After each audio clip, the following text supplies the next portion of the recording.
নলছিটিতে সম্পত্তির লোভে দেবরের অন্ডকোষ চেপে শ্বাসরোধ করে হত্যার চেষ্টা, অভিযোগ ভাবির বিরুদ্ধে। বিস্তারিত থাকছে ডেস্ক রিপোর্টে।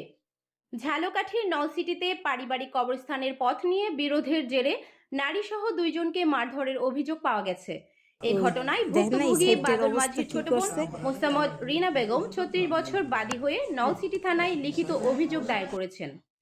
অভিযোগ সূত্রে জানা যায়, উপজেলার কুশলঙ্গ ইউনিয়নের শেওতা এলাকায় দীর্ঘদিন ধরে পৈতৃক বসতবাড়ির কবরস্থানের পথ নিয়ে বিরোধ চলছিল।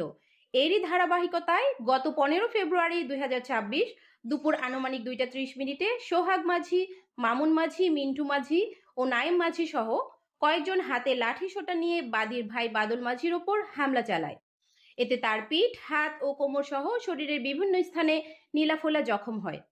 ঘটনাস্থলে বাদল মাঝির স্ত্রী শাকিলা জাহান চৈতি এগিয়ে এলে তাকেও কিল, ঘুষি ও ধাক্কা দিয়ে আহত করা হয় বলে অভিযোগে উল্লেখ করা হয়েছে। পরে স্থানীয়দের সহায়তায় আহতদের উদ্ধার করে নলছিটি উপজেলা স্বাস্থ্য কমপ্লেক্সে ভর্তি করা হয়। অভিযোগে আরও বলা হয়, হামলাকারীরা ঘটনাস্থল ত্যাগের সময় ভবিষ্যতে আরও বড় ধরনের ক্ষতি করার হুমকি দেয়।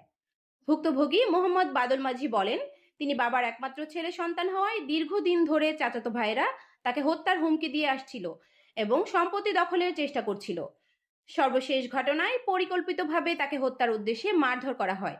এক পর্যায়ে গলায় ফাঁস দেওয়ার চেষ্টা করা হয় এবং চাচাতো ভাই সেলিম মাঝির স্ত্রী মিনারা বেগম তার অন্ডকোষ চেপে শ্বাসরোধের চেষ্টা করেন বলে তিনি অভিযোগ করেছেন। এতে তিনি অজ্ঞান হয়ে পড়েন।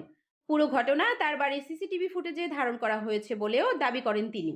এ বিষয়ে অভিযুক্ত সেলিম মাঝির সঙ্গে যোগাযোগের চেষ্টা করা হলে তার স্ত্রী মিনারা বেগম ফোন রিসিভ করলেও সাংবাদিক পরিচয় জানার পর কল কেটে দেন এবং পরে ফোন বন্ধ রাখেন। নলছিটি থানার ভারপ্রাপ্ত কর্মকর্তা মোহাম্মদ আরিফুল আলম জানান, লিখিত অভিযোগ পাওয়া গেছে, তদন্ত সাপেক্ষে প্রয়োজনীয় আইনগত ব্যবস্থা গ্রহণ করা হবে। ভুক্তভোগী পরিবার জানায়, তারা চরম নিরাপত্তাহীনতায় ভুগছেন এবং দ্রুত দোষীদের বিরুদ্ধে কঠোর ব্যবস্থা গ্রহণের দাবি জানিয়েছেন।